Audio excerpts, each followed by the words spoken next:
आज कोण येणार आहे? Samar Ajinkya. If you know you no.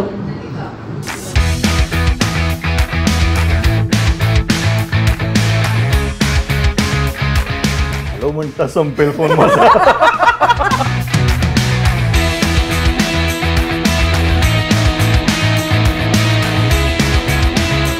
अहो बायकोचं नाव घ्या की.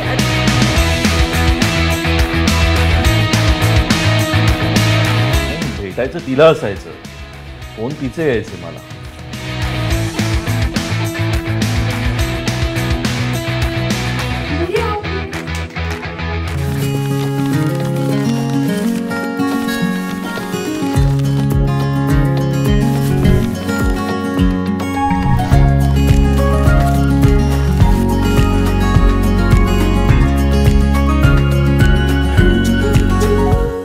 नमस्कार, मी रुजुता देशमुख.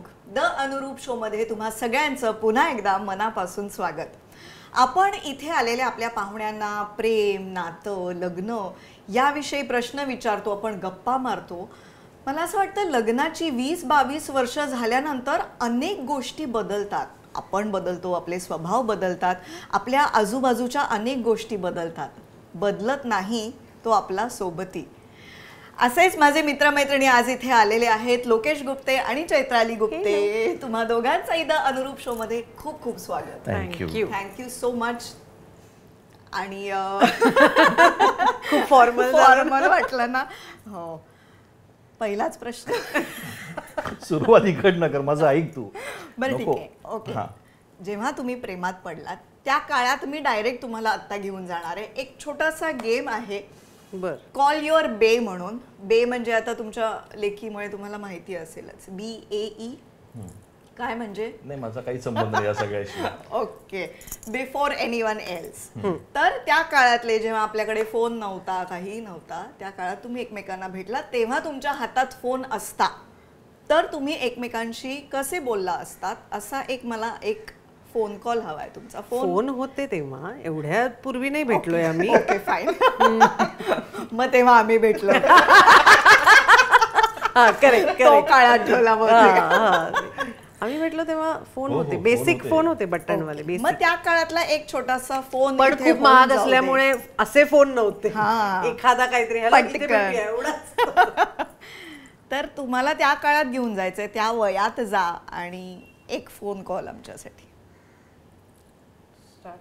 हॅलो म्हणता संपेल फोन माझा. मला अजिबात कारण फोनवर बोलायला आवडत नाही. आठव ना त्या काळात, आठव किती तुला भेटायचं असायचं चैत्रला. नाही, भेटायचं तिला असायचं, फोन तिचे यायचे मला. इथेच सुरुवात होते. बरं, एक फोन करा आधी, मग आपण. फोन तो पहिला होता, त्याच्यानंतर अखंड फक्त मी फोन करून भेटूया असं नाही करायचे. नाही, पण करायचीच ना. म्हणजे असं पहिला केला होता, पहिला फोन, ती पहिलाच विषय बोलतीये. आता आपण खेळ खेळतोय लोकेश, बघ ना. बरं चल. तर हा पहिलाच एपिसोड आहे जिथे भांडणाने सुरुवात झाली. तर बघा किती मजा येणार आहे. हॅलो. हा बोल. हे असंच असतं, त्यामुळे काय नाही, कारण तेव्हा मी कामात असायचो, एडिट करत एडिटला. त्यामुळे एकीकडे असा फोन. त्यामुळे असंच बोल, चालू आहे तुझं. हा बोल.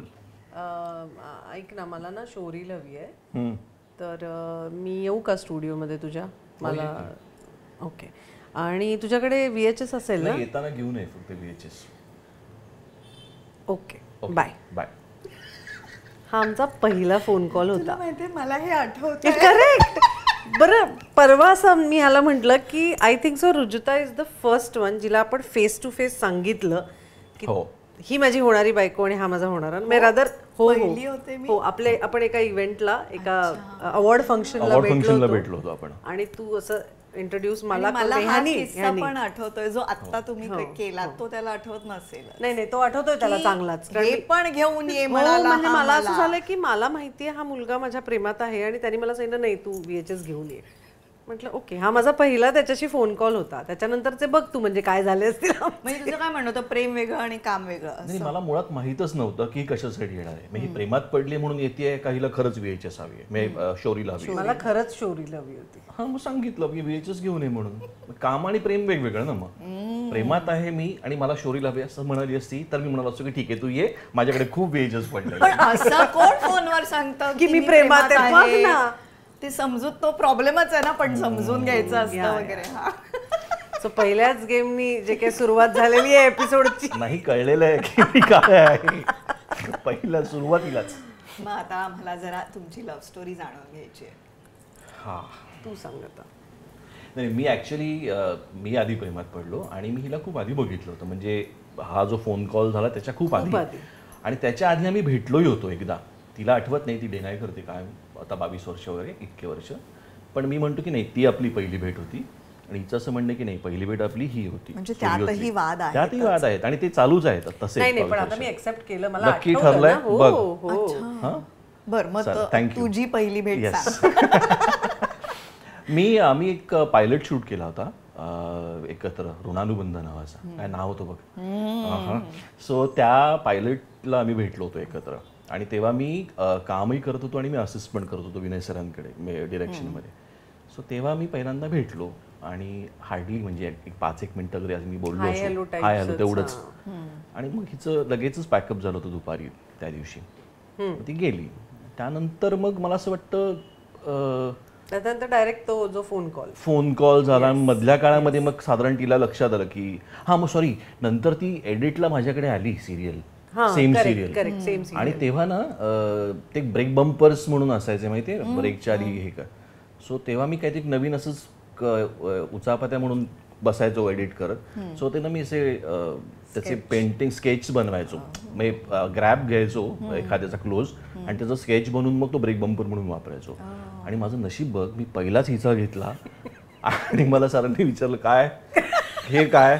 बरं, त्याच्यामध्ये सिनियर ऍक्टर्स होते आणि त्यात पहिलाच माझा. आणि मी खुश म्हटलं अरे वा, पहिल्या एपिसोडला माझा मी हिरोईन आहे की काय वगैरे या लेवलला मी पोहोचले होते. साधारण तिथे तिला तेव्हा अंदाज आला. आणि मग ते स्केच करता करता साधारण मलाही असं लक्षात आलं की आपलं कुछ तो गडबड आहे झालंय वगैरे टाइप्स. मग कोणी कोणाला प्रपोज केलं? कोण करणार? कोण करणार वगैरे नाही. आणि मग लगेच हो म्हणालीस? कबूल नाही. मी 2 दिवस. अरे किती 2 दिवस घेतले तिने. 2 दिवस वाट बघायला लागली मला. आणि त्याला असं वाटलं होतं ही बहुतेक 15 दिवस वगैरे गायब होईल वगैरे. नाही, मला साधारण ना ज्या दिवशी ती शौरीला घ्यायला आली ना तेव्हाच कळलेलं होतं की प्रेमात पडलेली आहे आणि ती आहे मग हो म्हणणार आहे वगैरे टाइप्स. मी विचारलो नसतं तिने हो, मग तिनेच विचारलं असतं मला का सांग. हे असे काय प्रश्न का. बरं, आता असं मला सांग, एखादा माणूस तुला म्हणाला असेल की तू VHS तुझी घेऊन ये, तर तू त्याच्यासाठी काही घेऊन जाशील का? नाही ना. मग तू का चॉकलेट घेऊन आली होती? म्हणजे इथे मला अंदाज होता. इथे मला कळलं की ओके. वा वा. त्यामुळे तेव्हाच तू, जरी तुला राग आला होता तेव्हापासून गिफ्ट देणं हे फक्त मीच तुझंच काम आहे. मग त्या चॉकलेट वरून तुला अंदाज आला होता की? साधारण कळलं होतं मला की ओके. पण मी विचारलं आणि गंमत म्हणजे मी खरं तर डायरेक्ट विचारलं की लग्न करशील का म्हणून. हां, मग प्लीज सांगा ना मला कसं हे बोललात, कारण पटकन अशी हिंमत होणं. किंवा आम्ही जवळजवळ 3.5 तास वगैरे एकत्र गप्पा मारत बसलो होतो एका कॅफेमध्ये. आणि मग असं मला मनात तसं मी म्हटलं हा काहीच बोलत नाहीये, काही विचारतही नाही, तर आता आपण निघावं. सो मी म्हटलं चला आता खूप उशीर झाला, 9:30 9:15 वगैरे झाले होते रात्रीचे. मी म्हटलं चला आता मी निघते. नाही, एक 5 मिनिटं. आणि मग फायनली त्या 5 मिनिटात त्यांनी विचारलं. त्याच्यावर मी म्हटलं ओके, मी जरा मला थोडा वेळ दे. तो म्हणाला हां टेक युअर टाईम.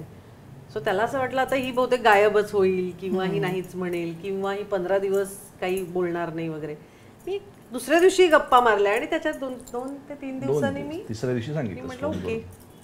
आणि काय विचार केलास त्या 2 दिवसात? काही नाही. खरं सांगू तर मला बेसिकली मला असं वाटत होतं की माझे आई बाबा म्हणतील की नाही अजून नाही, थांब जरा किंवा काय, एक घरातनं थोडंसं काहीतरी होईल वगैरे. म्हणून मी पहिलं बाबांना विचारलं आणि बाबा म्हणले हां ठीक आहे, त्यात काय एवढं काय. ओके. मग मी लगेच दुसऱ्या दिवशी त्याला, कारण कुठेतरी वेगळीकडे परत नंबर लागायचा पकडा. आधीच पकडून ठेवलेलं बरं. कळतंय ना तुला? आणि मग असं काही विचार नाही, ते वयही नव्हतं इतकं काही विचार करण्याचं. आणि त्यावेळी तसंच होतं ना की लग्नच करायचंय, म्हणजे असं डेट करायचंय किंवा बघू आता असं जे काय सगळ्या त्या शिप्स आहेत त्या काही आपल्याला नव्हत्या करायच्या, त्यामुळे ते तसंच झालं की पण आमच्या घरनं दोघांचे म्हणजे विरोध किंवा काही असं काहीच नाही घडलं. खूप सिम्पल आणि खूप असं एकदम ओके असं झालं. म्हणजे आम्हालाच खरं तर आश्चर्य वाटलं होतं तेव्हा की काहीतरी मी रादर तिच्या घरी होईल असं मला वाटलं होतं जरा तरी काहीतरी, पण काहीच नाही. म्हणजे आमच्यापेक्षा हा म्हणजे वय पण तुझं लहान होतं आणि अनिश्चित क्षेत्र दोघंही सेम असं मला कदाचित वाटलं होतं, पण असं काहीच नाही घडलं. म्हणजे त्यांनी रादर त्यांनीच फार खुश होऊन घाईनी साखरपुडा करा दोन्ही घरच्यांनी, जे आम्हाला नव्हतं करायचं खरं, इतक्या घाईने नव्हतं करायचं, पण त्यांना फारच बहुतेक मी खूपच आवडले त्याच्या घरच्यांना. मग लगेच लग्न केलं की? येस येस, फेब्रुवारीत वी मेट, मे मध्ये साखरपुडा. लक्षात आहे माझ्या. आणि कुठलं साल मे मध्ये म्हणालास नाही साखरपुडा, आणि डिसेंबर मध्ये लग्न. साल तो सांगेल. हा साल कुठला लोकेश? सालाशी आपल्याला काय करायचंय, झालं ते महत्वाचं ना. म्हणजे तुला आठवत नाहीये? नाहीच आठवत. अरे माझा घोळ आहे, मला नाही लक्षात राहत. 2002. करेक्ट. मी परीक्षा बघत होतो. आता मला काय बोलू नाही, पण त्यावेळेस ना मला खरंच असं झालं होतं की कदाचित काहीतरी होईल, पण ऍब्सोल्युटली काही नाही. म्हणजे मी पहिल्यांदा हिच्या बाबांना भेटलो आणि आम्ही दोघं जण भेटलो. हिने सांगितलं की बाबांना भेटायचंय सो तू ये. आम्ही तिघं जण एका हॉटेलमध्ये जेवायला गेलो आणि मेनू कार्ड आणि मी आपलं सूप वगैरे बघते, तर ह्यांनी वेगळीच गुगली टाकल्यावर बाबा म्हणाला हाच तो. बाबा खुशच झाले ना. हा तिथे मग तिथून आम्ही मित्र झालो दोघं जण छान. आणि मग सोपं झालं त्याच्यासाठी पेपर खूप सोपा झाला. त्यामुळे मी म्हटलं बघूया. पण त्याच्यानंतर त्यांनी ते मागे लागले खरं तर. म्हणजे आम्हाला नव्हतं करायचं एवढं लवकर लग्न. दोघांच्याही घरचं असं झालं की मग आता मुंबईत खरं तर त्यांनी फसवलं आधी आम्हाला सांगितलं साखरपुडा करू आपण लगेच. म्हटलं ओके, तिथपरंत सगळं व्यवस्थित होतं. साखरपुड्याच्या 1-1.5 महिन्यानंतर ह्यांची सुरू झाली. गणपतीत भेटले, कारण ह्याच्या घरी गणपती असतो. मग माझे आई बाबा गेले होते आणि मग त्या गणपतीत ठरवूनच टाकलं त्यांनी की चला डिसेंबर मध्ये बार उडवून टाकूया वगैरे. आणि आम्हाला फक्त फोन करून सांगितलं की डिसेंबर ठरतंय आमचं. असं झालं ओके चला. आणि दोघंही तेव्हा काम चालू होतं? हो हो हो दोघांना. साग्र संगीत लग्न केलं तर वेळ काढलात का कसं केलं? हा लग्न 3-4 दिवसाचं जे काय असतं, पण हा अगदी आयत्या वेळेला पोहोचला होता. म्हणजे 1-2-3 दिवस आधी. मी जरा पोहोचले होते 6-7 दिवस आधी, पण तेवढंच. म्हणजे आत्ता सारखं नाही की अगदीच आदल्या दिवशी लग्नाला पोहोचले वगैरे नाही. तर तेव्हा एवढा स्ट्रेसही नव्हता ग आपल्याला. डेली सोपचा वगैरे एवढा स्ट्रेस नव्हता जेवढा आत्ता आहे. बरोबर. त्यामुळे मी 6-7 दिवस आधी, तो काहीतरी त्याचा एडिट असल्यामुळे तो 3 दिवस वगैरे आधी पोहोचला होता. सो छान विधिवत लग्न.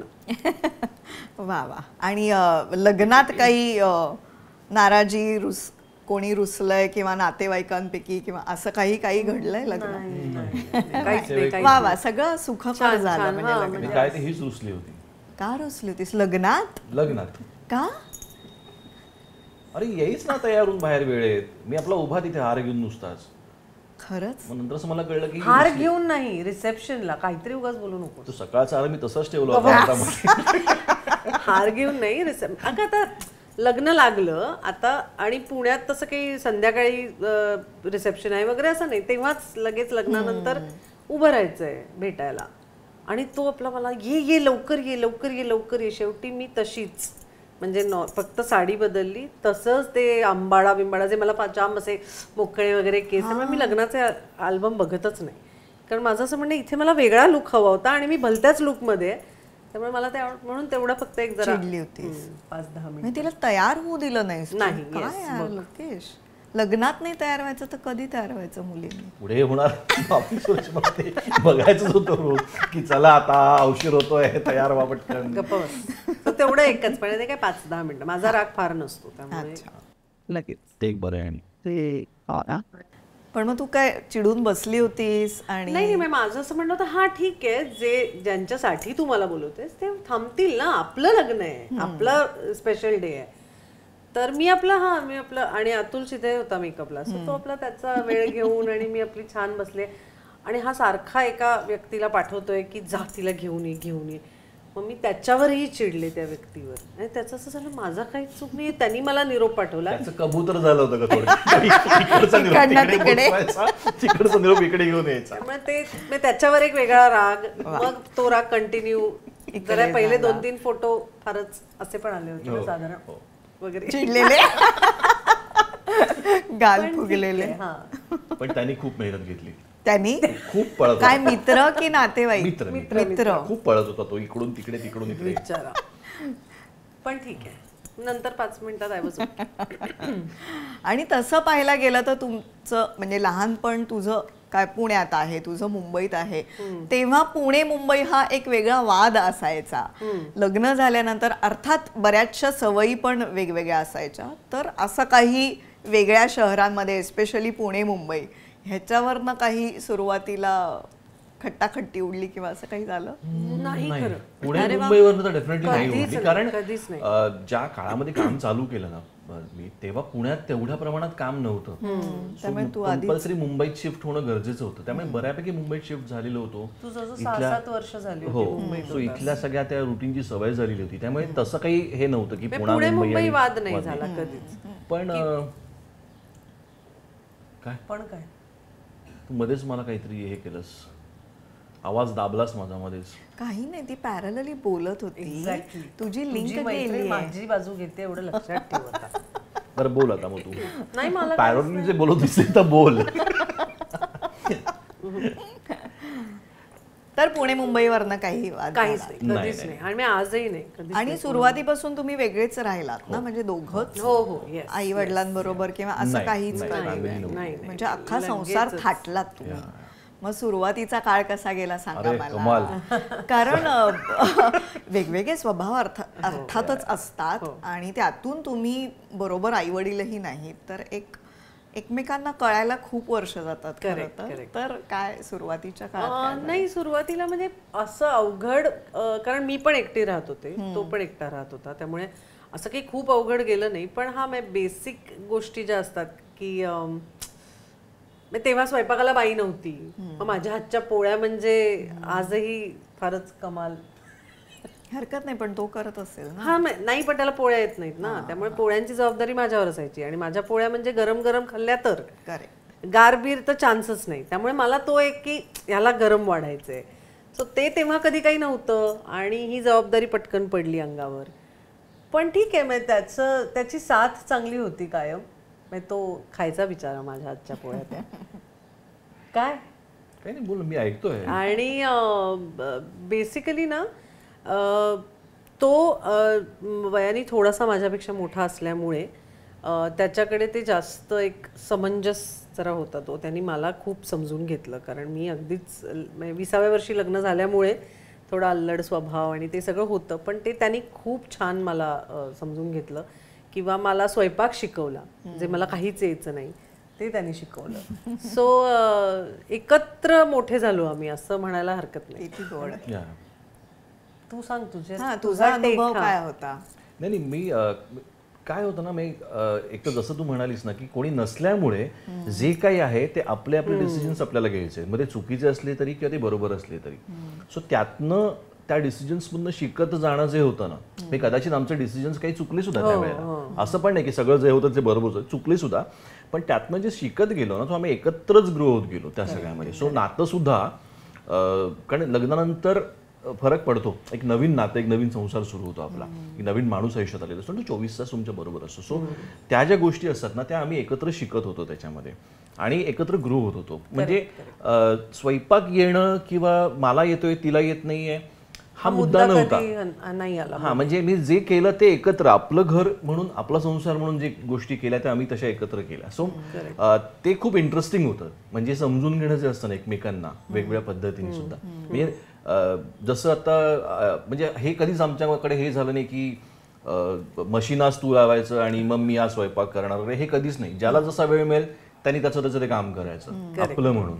म्हणजे ह्या गोष्टी, कारण मी बघतो बरेचदा असं होतं की नाही, ही कामं वाटलेली असतात की हे तू करायचं, हे तू करायचं, हे तू करायचं, हे मी करणार, लाईट बिल मी भरीन तर हे तू करायचं वगैरे, हे पण होतं. सो ते कधीच नाही झालं, कारण ते होतं जे काही आहे ते आपलं आहे आणि एकत्र म्हणून आपण करतोय. ह्याच इंटेन्शननी केल्यामुळे मला असं वाटतं की खूप छान पद्धतीने ग्रो झालो आम्ही एकत्र. आणि काही काही बाबतीत एकमेकांना थोडंसं सुधारणं जे असतं ना, काही बाबतीत म्हणजे जसं मला खूप असं आवरावर अशी आवड नाहीये, ती त्याला आहे, किंवा त्याला तो तेव्हा खूपच कमी बोलायचा आणि मी खूप बोलते. सो मला असं व्हायचं हा बोलतच नाही. आता इव्हेंच्युअली मी तुला बदललं ना, आता तू बोलतोस छान. माझ्याबद्दल नाही, मी तुझ्याबद्दल विचारतोय. काय? पण ती तुझ्यातलाच बदल सांगतेय. मी अजूनही बोलते. मी तेव्हाही बडबडी होते, मी आजही बडबडी आहे. मी आमच्याकडे असं बाबा म्हणायचे की बाबा आणि मी दगडालाही बोलायला लावू, असं आहे ते. आम्ही इतके बोलतो, म्हणजे शेवटी दगडही बोलायला, मी बोलतो बाई तुम्ही थांबा. तर तो अजिबात बोलायचा नाही. ते मला ना असं व्हायचं की हा बोलतच नाही काही, हा गप्पाच मारत नाही. मग ते त्याच्यात मी ते बदल आणले, त्यांनी माझ्यात त्या चांगल्या त्याच्या सवयी. सो ते म्हणजे मोल्ड होत गेलो आम्ही एकमेकांबरोबर, कारण एकमेकांबरोबर राहायचंय आणि आयुष्य एकत्र घालवायचंय आणि म्हातारपणही बघायचंय एकत्र. सो तो तू असा बघतोस ना की मला काहीतरी वाटतं की काहीतरी, हो ना, तुम्ही थोडं भांडायचं सोडून आपण काहीतरी नाही, वेगळं पण तो करू असा शकतो बोलतोय, का? असं बघतोय, तुला नाही वाटत आहे? भांडतच नाही, मी खूप प्रेमाने बघतोय. मला असं वाटतं की हे जे तुम्ही म्हणताय ना की ग्रो झाला तुम्ही एकत्र, थोडंसं कधी कधी असंही वाटतं की लहान वयात तुझे लग्न केलंस ना, जे मी पण केलं, तर त्यांनी खूप मदत होते. म्हणजे आजकाल मुलांना उलट वाटतं की एवढ्या लवकर तुम्ही कसं लग्न केलं, पण त्याच्यामुळे ऍडजस्ट व्हायला खूप सोपं जातं, कारण आपण मोल्ड होतो ना. वय लहान त्यानुसारच आपण ऍडमेंट नसतो, बेसिकली हट्टी नसतो की नाही मी माझं हा विचार आहे, माझं हा हे मी नाही म्हणणं आहे बदलणार. वगैरे. हा. सो तसं नसतं. आणि ते दोन्ही बाबतीत होतं. म्हणजे तो मोठा जरी असला तरी एवढा मोठा नव्हता तो की तोही, त्यांनीही स्वतःला मोल्ड केलं, मी मोल्ड केलं. त्यामुळे मग ते शेवटी संसार करायचा ना. मग ते काय म्हणतो आपण त्याला, एकत्र जर मोल्ड नाही झालो, जसं ग्रो होणं आहे तसं मोल्ड होणंही गरजेचं आहे. सो ते सोपं गेलं तसं थोडं आम्हाला दोघांनाही. पण मग 20व्या वर्षी तू बघूच नकोस ग त्याच्याकडे. बघत होतो. बरं, मी काहीही रिॲक्ट झालो तरी प्रॉब्लेम आहे. हो, म्हणजे मला कळत नाही, म्हणजे मी बरोबर बोलते की नाही. बरोबर बोलतेस. बरोबर आहे. पण 20व्या वर्षी लग्न करताना भीती होती काही मनात का? काही विचार? काहीच नाही, भीती वगैरे तर काहीच नव्हती. किंवा असं की काय म्हणतील लोक, आपण एवढ्या लहान वयात लग्न केलं वगैरे, असं काहीच नव्हतं. म्हणजे तो विचारच आला नाही की आपण करूया का, किंतु परंतुच नव्हता मनात. करायचंय, मग 2 वर्षांनी करायचंच आहे ना, मग आत्ता काय हरकत आहे, असंच माझ्या मनात तर सेम होतं. आणि बेसिकली ना तुला सांगतो, म्हणजे क्लॅरिटी होती मुळात दोघांकडे. जे आपण म्हणतो ना बरेचदा की लग्नासाठीचं एक वय असतं किंवा आधी मी हे करते मग ते करते. तर माझं असं म्हणतं की मला पर्टिक्युलर आमच्या बाबतीमध्ये म्हणतोय मी की आमच्याकडे क्लॅरिटी होती. त्यामुळे पुढे काय करायचंय, कसं करायचंय, करिअर काय आहे हे सगळं माहिती होतं, किंवा करायचं आहे ते माहिती होतं. ते करताना त्याची म्हणजे लग्नामुळे त्याच्यामध्ये अडचण येणार नाही हे माहिती असल्यामुळे ना, मी ही जी क्लॅरिटी असल्यामुळे ना, त्याने खूप फरक पडला. सो जसं मगाशी तुम्ही म्हणलात ना की स्वभाव मोल्ड होण्यासाठी मदत झाली, तर ह्याचं कारणही ते आहे. म्हणजे कदाचित माझा काय म्हणतो आपण 4 पैसे जास्त असलेला अनुभव तिला उपयोगाला आला, कदाचित तिचे आणखीन वेगळे काही 4 पॉईंट्स मला मिळाले डिसिजन्स घेताना. सो ह्यानी खूप फरक पडतो त्या सगळ्यामध्ये. सो लग्न झालंय, लहान वयात लग्न केलंय, सो त्यांनी नाही फरक पडत. तुम्हाला काय करायचं आहे आणि क्लॅरिटी असल्यामुळे म्हणजे नवरा बेसिकली तुमचं नातं फार इम्पॉर्टंट आहे त्या सगळ्यामध्ये. आणि ते जाणवलं खूप त्या दरम्यान. आणि ते टिकवण्याची तयारी होती. करेक्ट. जसं मी म्हटलं की म्हातारपण पण बघायचं एकत्र, हे तेव्हापासूनच डोक्यात होतं. त्यामुळे मग ते सोपं गेलं, सगळ्या गोष्टी सोप्या झाल्या आणि परत एकमेकांची साथ, हे विच इज व्हेरी इम्पॉर्टंट. पण मग असं कधीतरी आयुष्यात घडतं बघा की तुम्हाला माहिती होतं तुम्हाला एकमेकांशी लग्न करायचंय, पण कधी कधी नंतर आयुष्यात अशी एखादी घटना घडते ज्याच्यामुळे असं वाटतं आपल्याला की हो आपला डिसिजन बरोबर होता किंवा हीच ती व्यक्ती आहे, असं कधी कधीतरी जाणवून जातं. असं काही तुमच्या आयुष्यात घडलं लग्नानंतर? खूप वेळा. म्हणजे असं एक इन्सिडेंट नाही सांगता येणार. म्हणजे माझ्याकडनं तर प्रत्येक बाबतीत म्हणजे कुठल्याही म्हणजे अगदी छोट्याशा गोष्टीपासून मोठ्या गोष्टीपर्यंत कायम असं वाटत आलं की okay I made a good decision. मी it was a right decision at the right time. म्हणजे कदाचित असं असतं की अजून आम्ही 2-3 वर्ष थांबलो असतो तर मतं अजून वेगळी होतात, स्ट्रॉंग होतात, मग थोडीशी जास्त काय मॅच्युरिटी आणि ह्या सगळ्या गोष्टींनी ते वर्क झालं असतं का नाही माहिती नाही. सो बरोबर वेळेला घेतलेला बरोबर डिसिजन माझ्यासाठी मी कायम म्हणते की ॲब्सोल्युटली. आणि काय होतं माझा पर्टिक्युलर होतं की माझ्या बाबतीमध्ये सपोर्ट किंवा साथ जी आहे ना ती फार महत्त्वाची असते. म्हणजे लग्नानंतर प्रत्येकाच्या आयुष्यात एक स्टेजेस येत जातात वेगवेगळ्या प्रकारच्या. जसं माझं पर्टिक्युलर असं झालं की करिअरच्या बाबतीत आम्ही जेव्हा भेटलो तेव्हा माझं एडिट सेटअप होता. मी पुन्हा अभिनयाकडे वळलो, मग मी दिग्दर्शनाकडे वळलो, मग मी रंगभूमीकडे पुन्हा वळलो. सो हे डिसिजन्स जे होते ना घेण्याचे त्या सगळ्या फ्रेममध्ये लग्न नंतर तर एक मुलगी होती पदरामध्ये. पण त्या वेळेला हा विचार करणं, हा डिसिजन घेणं, तो तिच्याशी शेअर करणं आणि तिचा तेवढाच स्ट्रॉंगली सपोर्ट असतो की नाही तू हे हवं ते कर, तुला जे करायचं ते. सो मला असं वाटतं की हा सगळ्यात महत्त्वाचा भाग आहे या सगळ्या नात्याचा, या रिलेशनशिपचा, इतक्या वर्षांचा, या मॅच्युरिटीचा, या संसाराचा, की तो स्ट्रॉंग सपोर्ट असणं महत्त्वाचं असतं. म्हणजे जसं मुलगी झाल्यानंतर मी खूप 100% मार्क देतो की तिने जवळजवळ वर्षभर काम बंद केलं. 2 वर्ष. की मला आत्ता महत्त्वाचं काय तर आत्ता तिला वेळ देणं महत्त्वाचं आहे. पुढे काम करणार आहे, पुढे काम येणार आहे, होत राहील. पण चालू असलेलं करिअर मध्येच 2 वर्ष बंद करायचं आणि मग त्यावेळेला की ओके तू कर, मी सांभाळतो घर जे काय असेल ते. जसं बरेचदा असं होतं की नाही तुला हवंय ना आत्ता, तू डिरेक्शन कर, तुला लिखाण कर, आत्ता मी बघते हे 2 महिने. सो हे फार महत्त्वाचं आहे, अंडरस्टँडिंग असणं आणि ते सपोर्ट असणं.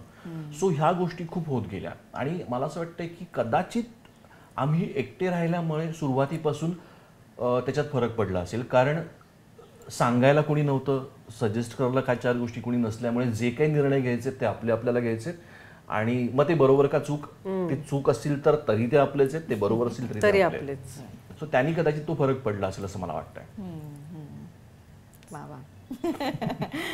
आमच्याकडे काही आठवणी आहेत तुमच्या ज्या आम्ही तुम्हाला दाखवणार आहोत. काही फोटोज आहेत तर ते तुम्हाला दाखवणार आहोत. ते फोटोज कुठले आहेत, तेव्हा काय घडलं होतं हे जर लोकेशला आठवलं तर तो सांगेल, नाहीतर चैत्राली तू होपफुली. तू काय आज माझी परीक्षा घ्यायची ठरवलंयस का?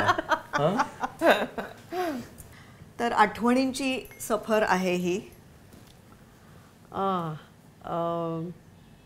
अॅनिव्हर्सरी होती बहुतेक ना म्हणूच नकोस कारण तो ब्लँक आहे. अॅनिव्हर्सरी रिसेंट आहे. अॅनिव्हर्सरी का सांगू तुला, कारण ना आमच्याकडे हे वरचेवर केक आणि होत असतात यार. त्यामुळे anniversary, mother's day, father's day असंच एक संध्याकाळी हुक केली म्हणून तिने केला वगैरे असं करत असते ती. नाही, आय थिंक सो. तिनेच केलं. हो तिनेच केलं ऑफकोर्स. येस, चीज केक आहे.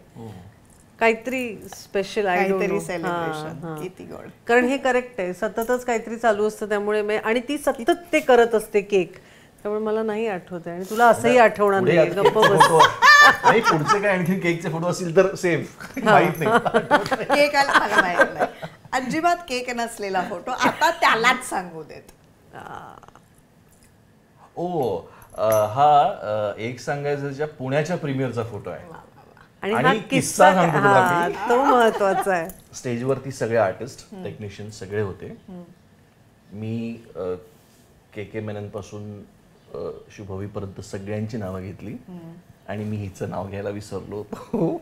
मी ओळख करून दिला. ऑडियन्स मधनं कोणीतरी सांगितलं की अहो बायकोचं नाव घ्या की, आणि हो सॉरी विसरलो. तिने त्या फिल्मचे कॉस्ट्युमही केले होते, म्हणजे ती माझी बायको म्हणून नव्हती आणि मी विसरलो होतो. सो हा तो असा मी आहे म्हणजे हक्काचा माणूस. करेक्ट. आणि तो कोणीतरी असा करेक्ट कॅप्चर केलेला आहे.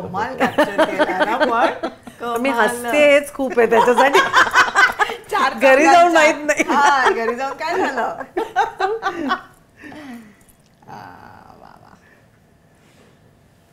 ऐक पहिलं फोटोशूट. हो, अतुल सिद्धे. येस, साधारण ह्या पिढीचे त्यांनीच केलेले आहेत सगळे तेव्हा. हो येस. आपल्या दोघांचं त्याला करायचं होतं फोटोशूट तेव्हाच. लग्न झालेलं होतं नाही, आय थिंक सो. नाही, बहुतेक तरी नाही. नक्की नाही.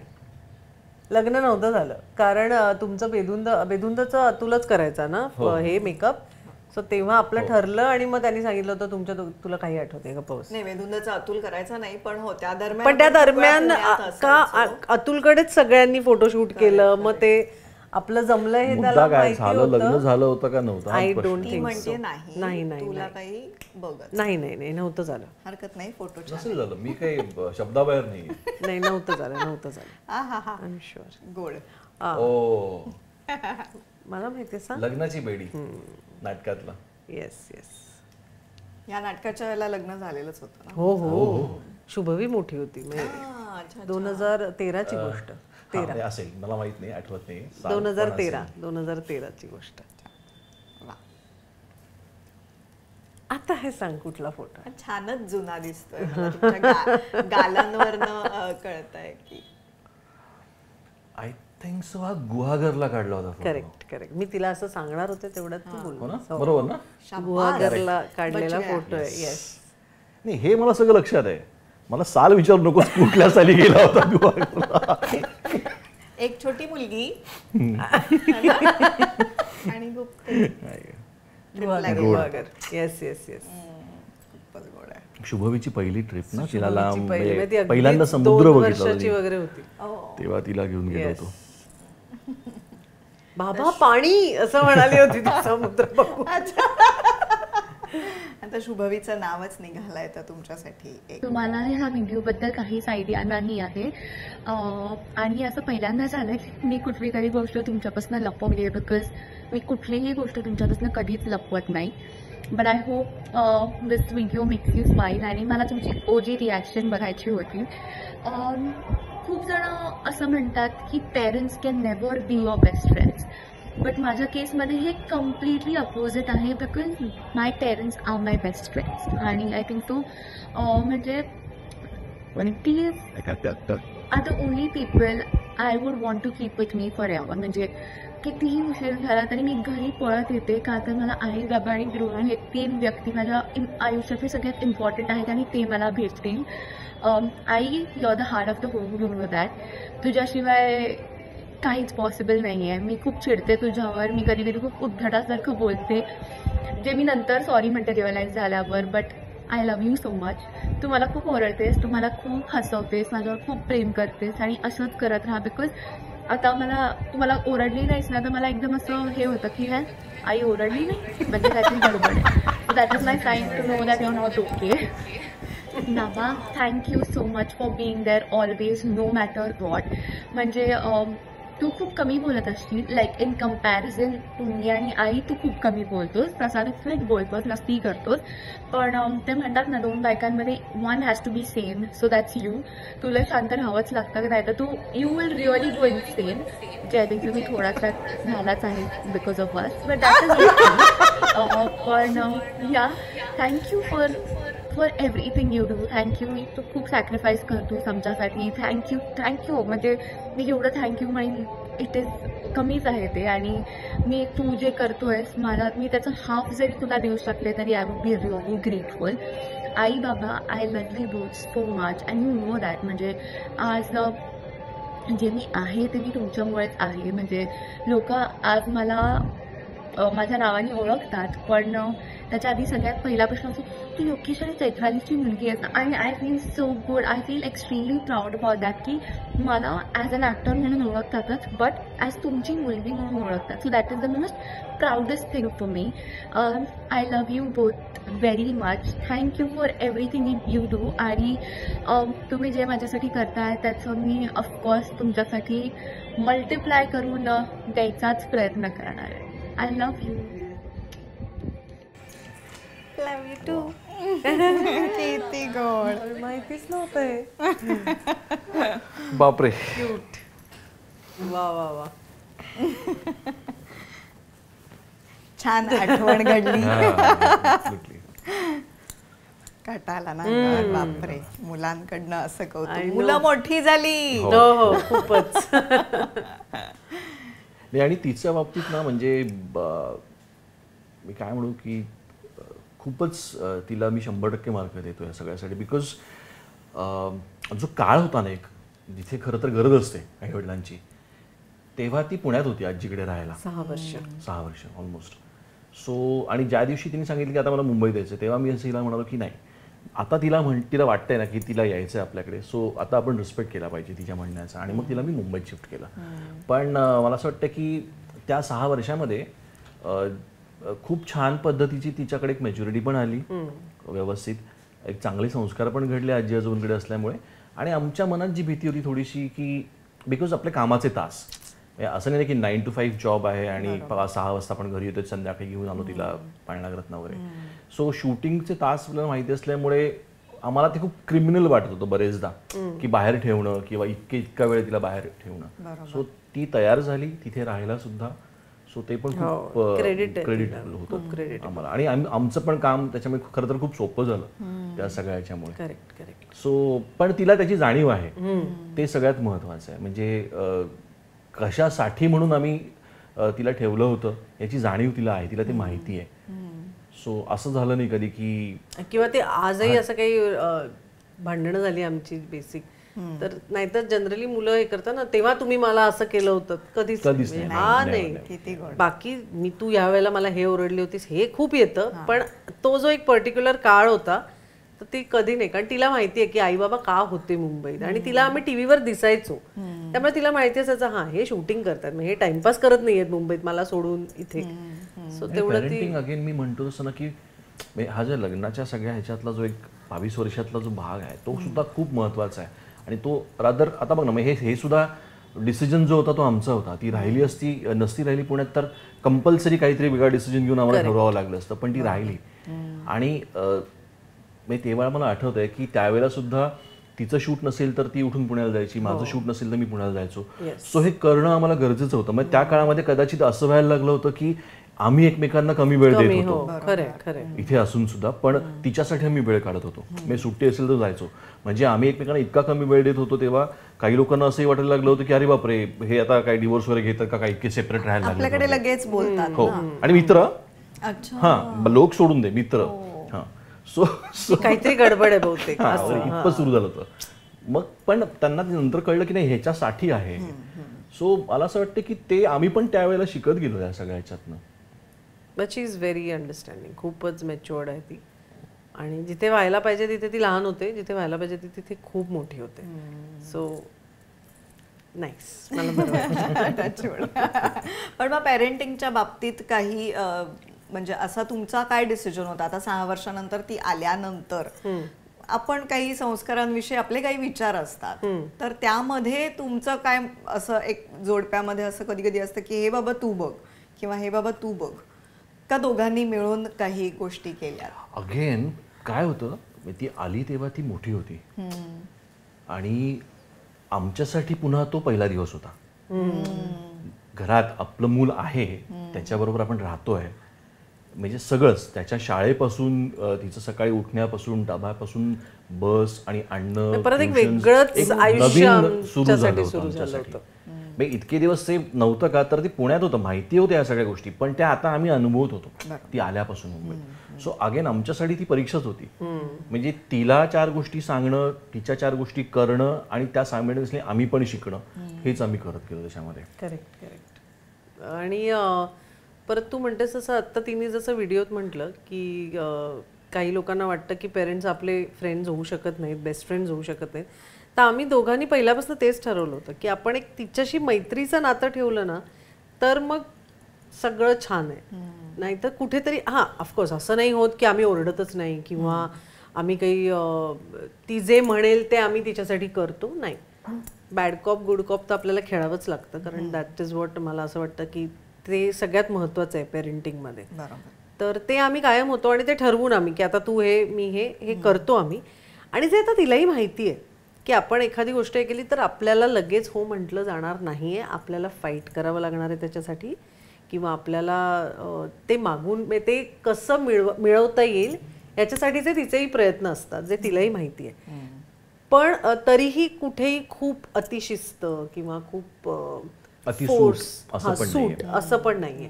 त्यामुळे ते बरोबर तो एक आम्ही बॅलन्स साधत आलोय आणि म्हणूनच कदाचित तिला आम्ही तिचे बेस्ट फ्रेंड वाटतो. आणि काय होतं म्हणजे मला आमच्या बाबतीमध्ये आम्ही एक असं ठरवलं होतं की करूया, शेवटी आपण तिच्यासाठीच करतोय जे करतोय ते सगळं, पण त्याची किंमत कळली पाहिजे. अदरवाईज काय होतं, त्याची किंमत राहत नाही. मग म्हणजे द्यायचा नाही अशातला भाग नाही. देऊया, आत्ता गरज आहे का? नाही, उद्या संध्याकाळी आणूया. जाणायचं असेल हवंय ना, ओके फाईन. आज काय हवंय, ओके मला आत्ता हे लागणार आहे का, तर मला उद्या शाळेमध्ये हे प्रेझेंटेशन आहे, फाईन, लगेच आणूया आपण ते. सो त्याची किंमत तिला कळली पाहिजे, हे आमचं पहिल्यापासून म्हणणं होतं, अजूनही आहे. सो त्यांनी खूप फरक पडत गेला त्याच्यामध्ये, म्हणजे तिच्यामध्ये सुद्धा आणि आमच्यामध्ये सुद्धा, की म्हणजे जसं आता ही म्हणाले तसं की देतो सगळं, शेवटी करतोय तिच्यासाठीच, पण ते कळलं पाहिजे की आत्ता ह्याची गरज आहे का आपल्याला, मुळात प्रायोरिटी काय आहे कळलं पाहिजे. सो ती, आणि ते खूप महत्वाचं आहे. याचं कारण आम्ही मॅक्सिमम बोलत राहतो घरामध्ये तिच्याशी किती छान. म्हणजे जे काही असेल ते, मी तिला तेच सांगितलं की काही असेल काही सांग, बॉयफ्रेंड जरी असेल तरी येऊन सांग, काही हरकत नाही, बरोबर. पण कळू देत आम्हाला. आम्ही काही नाही म्हणणार नाही अशातला भाग नाहीये, कारण शेवटी बघ पुन्हा ते एज आहे, त्या गोष्टी होणार, सगळ्या कॉलेज आहे, मित्रमैत्रिणी असणार, कुठे जायचंय तू जा, काही प्रॉब्लेम नाहीये, पण मला माहिती पाहिजे की ऍटलिस्ट काय आहे, कुठे चाललीस, काय नाही. खरं तर मला कौतुक वाटतंय तुमचं की तुम्ही दोघंही या क्षेत्रात, आपल्या अनिश्चित क्षेत्रात आहात आणि इतकं छान पेरेंटिंग तुम्ही केलंय. आता मुली मोठ्या झाल्यात आपल्या, आता त्याही आपल्याला काहीतरी शिकवतात. तर तिच्याकडून काय शिकताय, किंवा आता पुढची पिढी आहे आणि तुमच्यात छान नातं आहे, तुम्ही खूप एकमेकांशी बोलताय, तर निश्चित तीही तुम्हाला काहीतरी शिकवत असेल किंवा तिच्याकडे बघून तुम्ही काहीतरी शिकत असाल. शी इज व्हेरी फोकस्ड आणि शी नोज की मला हेच करायचं आहे आणि मला हे करण्यासाठी मला ही मेहनत घ्यायची. जसं की ती खूप डेडिकेटेड आहे टुवर्ड्स फिटनेस, प्रचंड. आणि मग ती एक दिवसही नाही व्यायाम करायचा किंवा आज चीटच करूया, सो ते तिच्याकडनं खूप म्हणजे डेडिकेशन, आणि ज्याच्यासाठी तिला हे सगळं करायचंय ते तिच्या डोक्यात आहे. So she is very focused आणि ते खरंच शिकण्यासारखं आहे. म्हणजे डेडिकेशन, फोकस आपल्यात पण आहे, पण तो एक डिसिप्लिन आहे ना, तो कुठेतरी कमी पडतो माझ्यात असं मला वाटतं. सो तो जर मी तिच्याकडनं मी शिकत असते, मी आणण्याचा प्रयत्न करत असते स्वतः ते सगळं, आणि तो चालू आहे माझा प्रयत्न, तिच्या जवळपास जाण्याचा प्रयत्न करते. So let's see. अदरवाईज आपल्या जोडप्यामध्ये जेव्हा भांडणं होतात तेव्हा काय, कोण चिडून बसतं किंवा 2 दिवस बोलत नाही किंवा बोलून फाड मोकळे होता, यातलं नक्की तुम्ही काय करता? खरं बोलायचं. मी खरंच बोलतो नाही. सांग, कोण जास्त चिडून बसतं? तू चला. मान्य केलं मायमिंग केलं. नाही, मी खूप चिडतो पटकन, पण मला शांत व्हायला वेळ लागतो. तिचं तसं होत नाही, ती लगेच खूप पटकन चिडते, पण मी तेवढ्याच पटकन शांत होते. मग मी पुढच्या क्षणी सॉरी लगेच मी म्हणतो पटकन. हे कधी झालं?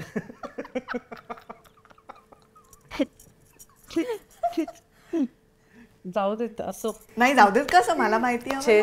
छे कधीच नाही सॉरी. आणि ते शुभवीत पण थोडं उतरले ते. आता मी तिला खूप वर्ष हे करून की बाबासारखी आहेस तू, सॉरी म्हणत नाहीस वगैरे, त्यामुळे ती आता हळूच एक असं खूप माझा पारा चढला की हळू भयंकर असं काहीतरी होतं, सॉरी एवढाच आवाज असतो. शिकवलंय मी तिला कसं म्हणायचं ते, तू कुठल्या वेळेला. तेवढंही म्हणत नाहीस रे. पण मग हा काय शांत बसून एक काही दिवस जातात की काही तासात होतं? दोन दिवस काय, खूपच मॅटर फार मोठा सिरियस असेल असेल तर दोन दिवस जातात त्याला. हो, मला वेळ लागतो. हो. आणि मी लोचट आहे भयंकर. मला जसं मी म्हटलं, मला बोलायला आवडतं. मला समोरचा माणूस शांत बसलाय हे मला नाही जमत. मग तो कोणीही असला, आणि नवरा असेल तर अजूनच मी रेस्टलेस होते. सो मी आपलं मग काही निमित्त की मग आज जेवायला काय करूया किंवा असे खूप, आणि मग त्याच्यावर मला काहीच उत्तर मिळत नाही, तरी माझा प्रयत्न, मी काय कट्टा सोडत नाही, माझं चालूच असतात प्रयत्न. मग 2 दिवसांनी मला यश येतं. जर खूप मोठा मॅटर झाला असेल तर, सोपं असेल तर एक संध्याकाळपर्यंत नॉर्मल होतं. मग त्याच्या आवडीचे काही विषय मी सुरू करते, मग तो बोलायला लागतो हळूहळू. पण येस, तो सॉरी नाही म्हणत, आणि सॉरी मीच म्हणते माझी चूक असेल तर. काय तुझं म्हणणं असेल की कायम तुझीच चूक असते वगैरे, म्हणूनच तू सॉरी म्हणतेस असं? नाही, सॉरी नाही म्हणत, बिलकुल नाही. ते तोही मान्य करेल. मला पण म्हणजे तुझं म्हणणं आहे की तू चुकतच नाही. करेक्ट, बरोबर ना? नाही असं काही नसतं, प्रत्येक वेळेला नाही. गप्प बस. नाही सॉरी म्हणत नाही. एक चूक सांग माझी. लाखो काढेल रे ती आता इथे. पण ती जर चूक, एक मिनिट, ती काढेल समजा, पण ती चूक तुला मान्यच नसेल तर तू काय का करशील? तिला हे करतेस, प्रॉम कर, तिला उत्तर देऊ देत. ती आज मी माझी तिला मैत्रीण विचारलं होतं ना, आहे. ती आज माझी तू majority कशाला मागणं wins. प्रॉम करतेस तिला? आज ती माझी मैत्रीण झाली आहे, कळलं. त्याने पण असं फार कमी होतं आणि आम्ही मुळात काय, शक्यतो सॉल्व्ह करतो. हा म्हणजे मुळात ना माझं मला ना खूप असं नीटनेटकं लागतं, म्हणजे गोष्टी सगळ्या जागच्या जागी लागतात मुळात.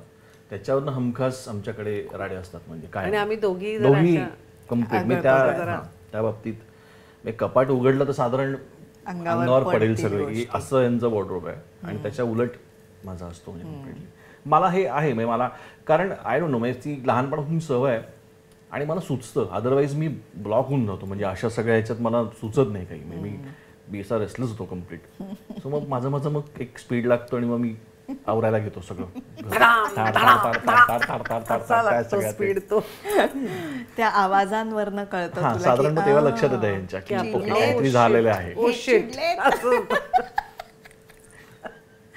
पण येस, हा भांडणं होतात, नाही ऑफकोर्स, आणि ती व्हायलाच पाहिजे. व्हायलाच पाहिजे, प्रश्नच नाही. त्याच्याशिवाय काय गंमत हो, आहे. खरं आहे. पण ती किती स्ट्रेच करायची ह्यालाही लिमिट असतं. मग ते आम्हाला माहिती आहे की ह्याच्याहून जास्त झालं तर गडबड होईल. तर मग आता येऊया नॉर्मल आपण आपल्या रुळावर. पण मग हा सॉरीच म्हणत नाही, तुला तर राग आलेलाच असणार आहे. पण मग हे सॉर्ट मनात कसं करतेस तू? कारण ह्याच्यावरनं वाद विकोपाला जाऊ शकतो की हा कधीच मान्य करत नाही. सी इनिशियली मला त्याचा जरा त्रास व्हायचा की अगदी लग्न झाल्या की हा सॉरी म्हणत नाही, हा चिडतोय, मग चूक माझी असेल त्याची असेल व्हॉट एव्हर.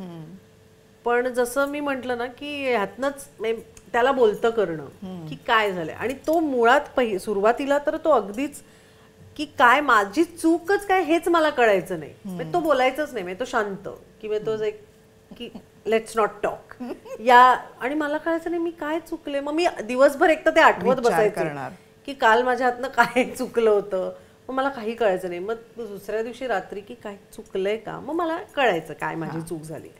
तो इनिशियली मला खूप त्रास व्हायचा की हा एक तर सॉरी म्हणत नाहीये, हा मला माझी चूकही सांगत नाहीये की मी काय चुकली आहे किंवा आपल्यात काय झालं होतं काल रात्री किंवा काल सकाळी किंवा काल दुपारी. आणि मला कळतच नाही हा माझ्याशी बोलत का नाहीये. हे मला इनिशियली खूप त्रास व्हायचा कारण तो बोलायचा नाही. सो ते हळूहळू मी जसं मगाशी म्हटलं त्यालाही बोलतं करायला लागले. मी आपण बोलूया. त्याच्या मागचं तुला अगदी फ्रँकली कारण सांगतो, म्हणजे वाद न वाढत जातो, शब्दाला शब्द लागलं की वाढत जातो. सो मला बेसिकली ते करायचं नव्हतं, ते अजूनही आहे माहिती असं. कारण हे ह्यानीच प्रॉब्लेम होतो. म्हणजे कारण खरं तर क्षुल्लक एखादं असतं, पण शब्दाला शब्द लागला की मग कुठेतरी विनाकारण तो वाद वाढतो. सो माझं असतं की ठीक आहे, आत्ता झालाय ना वाद, आपण शांत राहूया ह्या सगळ्यामध्ये. कदाचित एक तासांनी 2 तासांनी होईल सॉल्व ते. आणि आम्ही पहिल्यापासून आता तर खूपच आता 22-23 वर्ष झाल्यामुळे पण कुठली गोष्ट स्ट्रेच करायची नाही. कारण तेव्हाही होतं की हे वर्क व्हायला पाहिजे आपल्याला. सो ते तेव्हाही आम्ही कधी स्ट्रेच केलं नाही. आणि आता तर प्रश्नच येत नाही. म्हणजे आता शुभवी पण आहे, ते सगळं मिटवायला. मी कधी कधी तीही आमची चला ठीक आहे चोके असं तीही आमची भांडणं मिटली. आणि भांडणाचं कारण महत्वाचं असतं. मला काय म्हणायचंय, हे जे छोटी छोटी कारणं असतात नाही, हे भांडणाचं कारण नाहीये. म्हणजे की जे ताणून धरावं करेक्ट. आणि ज्याच्यावरती नात्यामध्ये कटुता निर्माण होते असं नाही येते. सो तुम्हाला ना तो फरक कळला पाहिजे मुळात, की आपण ज्याच्यावरनं भांडलेलो आहोत आपल्या पार्टनरशी, ते काय आहे, ते खरंच तेवढं व्हॅलिड आहे का, ग्रॅव्हिटी, त्याची ग्रॅव्हिटी कळणं महत्वाचं आहे. खूप महत्वाचं. तर मग हे होतं, म्हणजे एखाद दिवस मी बोलत नाही, एखाद दिवस ती बोलत नाही, हे होत राहणार, हे सगळीकडे होतं. आणि पण वाद होत नाहीत आणि ते भांडणं होत नाही, तंटा, म्हणजे आपण म्हणतो की विकोपाला गेले, ते होत नाही. कारण जर तुम्हाला कळलं पाहिजे ते, हा म्हणजे ठीक आहे, आता हे मी 4 वेळा सांगितलं की हा कप इथे पाहिजे, तो नसतो, तर मग 5व्यांदा मी ठेवीन. आता तो काही पर्याय नाही ना याला. त्याच्यावरनं आता कुठे रोज भांडत बसायचंय आपण या गोष्टी करत, इतकं सिंपल आहे ते. सो त्याचं कारण आणि त्याची ग्रॅव्हिटी जी आहे ना, ही फार महत्वाची आहे नात्यामध्ये. हे तुम्हाला कळलं पाहिजे. म्हणजे जसं ती आत्ता म्हणाल की इनिशियल स्टेजला की तो मला सांगायचंच नाही, तर माझं असं होतं की मी सांगायला गेलो तर वाद होणार आहेत हे मला माहिती आहे. कारण तीही त्या वयात नव्हती, मी त्या वयात नव्हतो, आम्ही दोघेही शिकत होतो. सो हे नाही वाढवायचं आत्ता आपल्याला.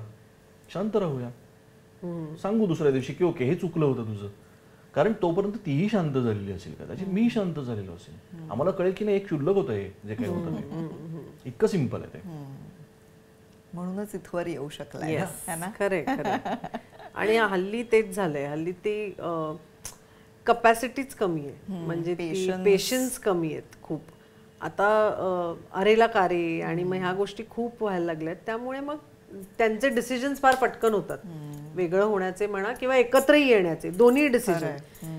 सो किंवा कदाचित एकत्र येण्याला खूप वेळ घेतात, पण विभक्त व्हायला खूप पटकन डिसिजन घेऊन मोकळे होतात, ते एकमेकांना चान्स देत नाहीत. सो माझं असं म्हणणं आहे की कुठलंही एक्सपेरिमेंटच आहे ना, कुठलंही नातं ही एक मैत्री जरी आपण म्हटली तरी ती व्यक्ती चांगली आपल्याबरोबर असणार आहे आयुष्यभर की नाही हे आपल्याला तेव्हा पहिल्या क्षणी कधीच कळत नाही. So it's an experiment. आणि मला थोडंसं बोजड वाटेल, पण नात्याचा शोध असतो ना, हा सगळ्यात महत्त्वाचा आहे. आत्ता ना रिलेशनशिप हे थोडंसं बॅकफूटवरती गेलेलं आहे आणि प्रायोरिटीज त्या आहेतच. त्या पूर्वी नव्हत्या का? तर सगळ्यांना होत्या, आपल्या आईवडिलांना पण होत्या, आपल्यालाही होत्या, सगळ्याच आहेत त्या. पण आता थोडंसं तुम्ही ह्या बॅकफूटवर टाकलेल्या आहेत, गेल्या असं दिसतं खूप वरवर. सो जोपर्यंत त्याची ग्रॅव्हिटी आणि जोपर्यंत त्याचं तुम्हाला व्हॅल्यूज कळत नाहीत ना, नात्यातल्या व्हॅल्यूज आपण ज्याला म्हणतो ना, तर ते स्ट्रॉंग नाही होणार. मग कुठलीही कारणं असतील, मग ते क्षुल्लक वाटायला लागतं जे काही असेल ते, किंवा मग कुठलाही मोठा प्रॉब्लेम छोटा वाटायला लागतो की फाईन, ठीक आहे, ऍक्सेप्ट करूया, आहे हे आत्ता असं आहे, ओके, उद्या चेंज होईल ते, पण त्यासाठी मग मिळून प्रयत्न करूया जे काय असेल ते, किंवा वाईस वर्सा उलट. सो माझं असं म्हणलं की ते फार महत्त्वाचं आहे. आणि मी नेहमी म्हणतो की का हा विचारला गेला पाहिजे सतत, स्वतःलाही आणि समोरच्याला. तो का फार महत्त्वाचा आहे.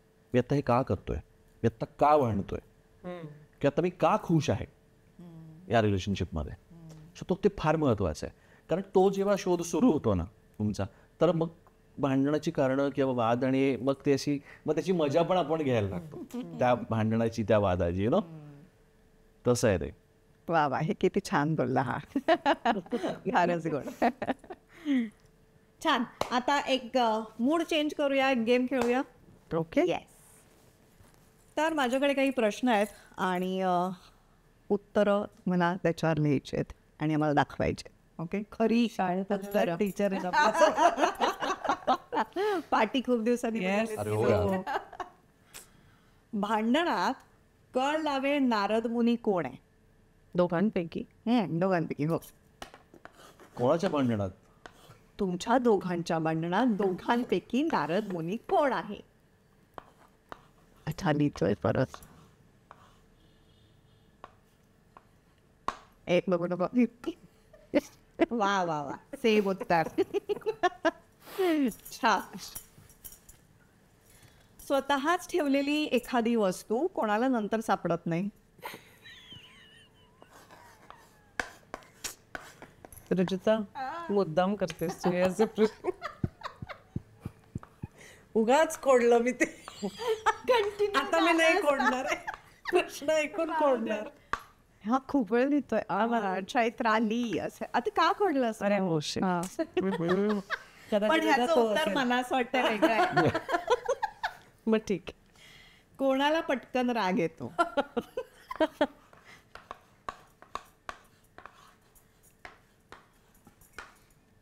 मान्य केलं लिही तू. येस, हे वाटलंच होतं.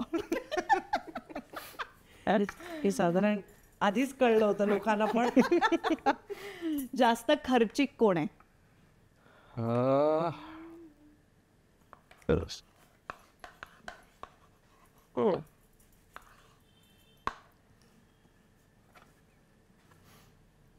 खूप विचार करतेय.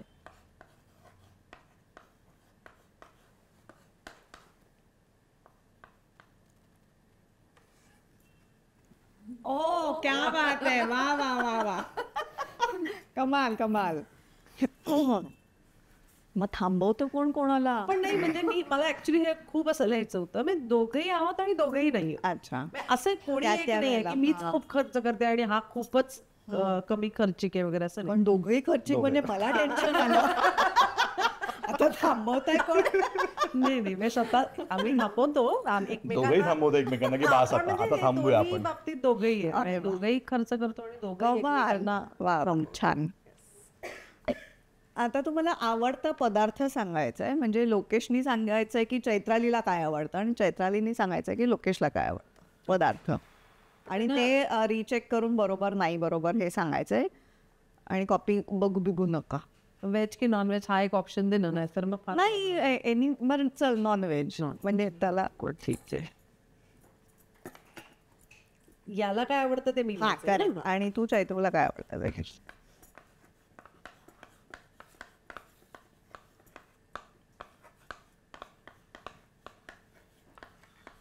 हस्ताक्षर पण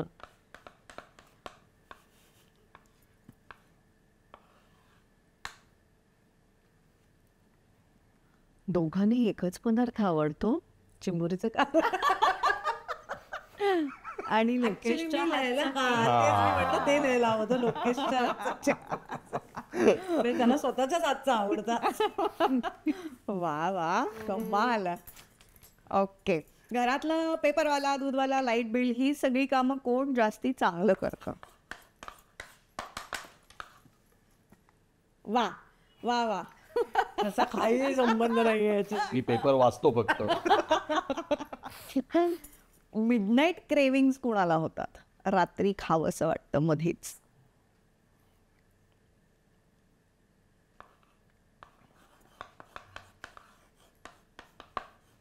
जसं माझं नाव लिहिलंस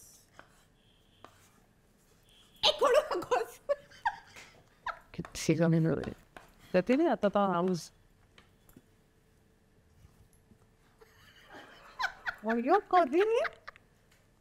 कधी होतं जरा येताना एक चॉकलेट आणि फ्रीज मधनं येताना एक ते घेऊन वगैरे. म्हणजे माझ्या साधारण 1-2 वाजता वगैरे. हा मी फिल्म बघतोय वगैरे असं, आणि मग मध्येच काहीतरी उठून जायचं.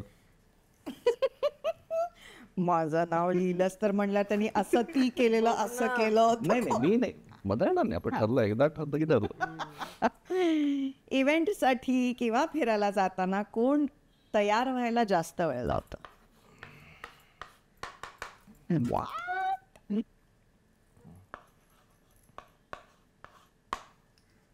ओ मान्य केलेलं आहे. तर ठरतच नाही.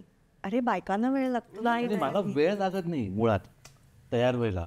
माझं ठरत नाही की काय घालायचं, त्याच्यात वेळ जातो माझा. पण मग तोपर्यंत मी रेडी होऊन मी बाहेर बसलेली असते वाट बघत. म्हणजे इव्हेंट्सना लेट वगैरे पोहोचत असं तुम्ही? नाही नाही, लेट नाही late नाही पोहोचत, पोहोचत, पण त्यामुळे आधीपासूनच थांबावं तयारी. लागतं. आणि माझी काय, मी उद्या काय घालायचंय, ड्रेस घालायचाय का साडी नेसायची, हे माझं आधीच ठरलेलं असतं 2 दिवस आधी.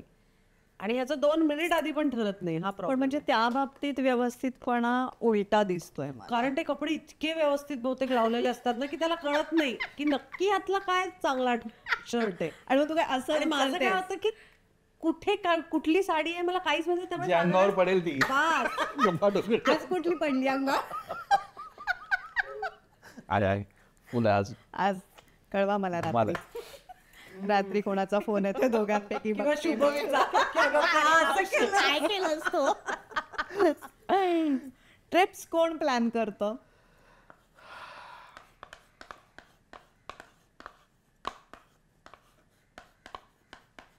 खूप लिहिते. हो अरे पत्र आहे तुला हे ते ना वाचता येते. कोणीही नाही आणि केलीच तर मी म्हणजे बरोबर आहे ना. ती आपण करत नाही नाही नाही, तर काय नाही, विचारतो काही. कोण प्लॅन करतं? बस. पण मान्य केलंय त्याने. हो नाही काय नाही अमान्य करेल आहे त्या पण होणार नाही. कोण जास्त रोमॅन्टिक आहे?